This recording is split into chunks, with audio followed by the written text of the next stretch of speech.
আচ্ছা, আপনারা কি কখনো সরিষা দিয়ে শাপলা ভাজি করেছেন? আসসালামু আলাইকুম everyone, welcome back to my channel Naim moms. আশা করি আপনারা সবাই ভালো আছেন। আলহামদুলিল্লাহ, আল্লাহর অশেষ রহমতে আমরাও অনেক ভালো আছি। প্রতিদিনের মতো আজকে নতুন একটা রেসিপি নিয়ে হাজির হয়েছি আপনাদের মাঝে। আশা করছি আমার এই ছোট্ট রেসিপিটা আপনাদের কাছে একটু হলেও ভালো লাগবে। আমরা থাকি মুন্সিগঞ্জ জেলায়, তো এখানকার অনেক মানুষের মুখেই শুনেছি সরিষা দিয়ে নাকি শাপলা ভাজি করলে খেতে ভীষণ টেস্টি হয়, অনেক বেশি মজার হয়। তো ভাবলাম আমিও একদিন একটু ট্রাই করব। তো যেই ভাবা সেই কাজ, চলে আসছি রান্না করার জন্য। এদিকে আমি বেশ কিছুটা শাপলা নিয়েছি, শাপলাগুলো আমি বেছে তারপর ধুয়ে নিয়েছিলাম। ধুয়ে কিছুটা সময় ঝরা দিয়ে রেখেছি। আর অবশ্যই কিন্তু শাপলা ভাজি করলে শাপলাগুলো আগে থেকে ধুয়ে ঝরা দিয়ে রাখতে হবে কিছুটা সময়ের জন্য। তো তারপর এদিকে চলে আসছি রান্না করার জন্য। এখানে আমি নিয়েছি পেঁয়াজ আর কাঁচামরিচ, আর কিচ্ছুই নাই এখানে। কিন্তু পেঁয়াজ কাঁচামরিচ কিছুটা সময় ভেজে নেওয়ার পর এখানে একদমই অল্প পরিমাণ হলুদ দিয়ে নিয়েছি আর স্বাদ মতো লবণ দিয়ে নিয়েছি। এখন এগুলো কিছুটা সময় আমি নেড়ে চেড়ে ভেজে নেব। একদমই অল্প পরিমাণ সময় আমি ভেজে নেব। তারপর এখানে বেটে রাখা সরিষাগুলো দিয়ে নেব। তো এখানে আমি দু ধরনের সরিষা নিয়েছি, একটা হচ্ছে কালো সরিষা আর একটা হচ্ছে হালকা হলুদ ধরনের থাকে ওই সরিষা। তো দুইটা সরিষা আমি অল্প অল্প দিয়ে বেটে নিয়েছি। তো এগুলো এখন দিয়ে নিলাম, দিয়ে খুব সুন্দর করে নাড়াচাড়া করে আমি মিশিয়ে দিচ্ছি। আর এগুলো কিন্তু খুব বেশি কষানো যাবে না, একদমই অল্প সময় নিয়ে কষাতে হবে।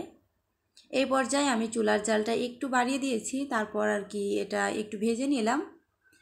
এদিকে আমার এই মশলাটা ভাজা হয়ে গিয়েছে, এখন আমি এখানে শাপলাগুলো দিয়ে নেব। আর এই ইউনিক রেসিপিটা আপনারা কিন্তু অবশ্যই ট্রাই করবেন, কেমন হয়েছে আমাকে অবশ্যই কমেন্ট করে জানাবেন। আমি প্রথমবার ট্রাই করেছি, মাশাল্লাহ অনেক বেশি ভালো লেগেছিল খেতে। আর আমি যে কোনো রেসিপি হোক না কেন, আমি প্রথমে রান্না করি, তারপর রান্নাটা খেয়ে দেখি, যদি অনেক বেশি মজার হয় বা টেস্টি হয় তাহলেই কিন্তু আপনাদের সাথে শেয়ার করি, তাছাড়া শেয়ার করি না। আর আমি যেই রেসিপিগুলো আপনাদের সাথে শেয়ার করি সেই রেসিপিগুলো আমি প্রতিদিনের যে রান্নাটা থাকে রান্নার মধ্যে থেকে একটা রেসিপি আমি শেয়ার করি আপনাদের মাঝে, ভিডিও করে রাখি। তো এগুলোই শেয়ার করি, স্পেশাল কোনো রেসিপি করিও না, আর স্পেশাল কোনো রেসিপি আপনাদের সাথে শেয়ার করতে পারিও না। অবশ্যই শেয়ার করব পরবর্তীতে, আশা করছি আমার রেসিপিগুলো আপনাদের কাছে ভালো লাগবে।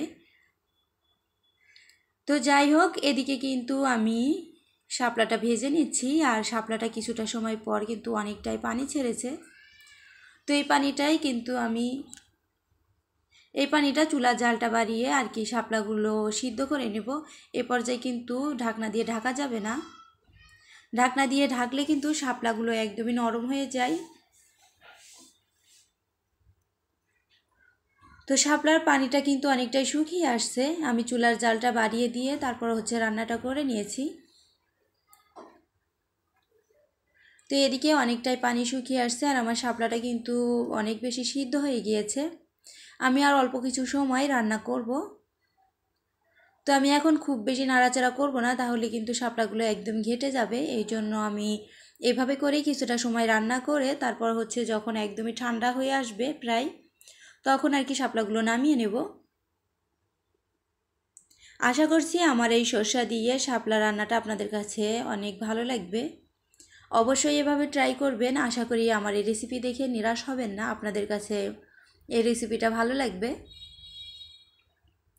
তো কিছুটা সময় পর আমি শাপলাগুলো নামিয়ে নিয়েছি, দেখতে কিন্তু মাশাল্লাহ অনেক বেশি সুন্দর হয়েছে, খেতেও অনেক সুস্বাদু হয়েছিল।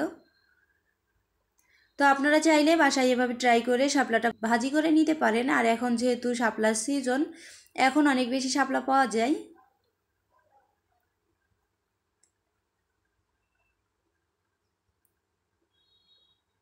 তো আমি শাপলা ভাজি করে নিয়েছি। আজকের ভিডিওটা খুব বেশি বড় করব না, এখানেই রাখবো। এদিকে সন্ধ্যার সময় বাচ্চার বাবা মোমো নিয়ে আসছিল, তা মেয়ে বলছিল মাম্মা একটু ভিডিও করো, এর জন্য একটু ভিডিও করেছিলাম, একদমই ছোট্ট একটা ক্লিপ নিয়েছি।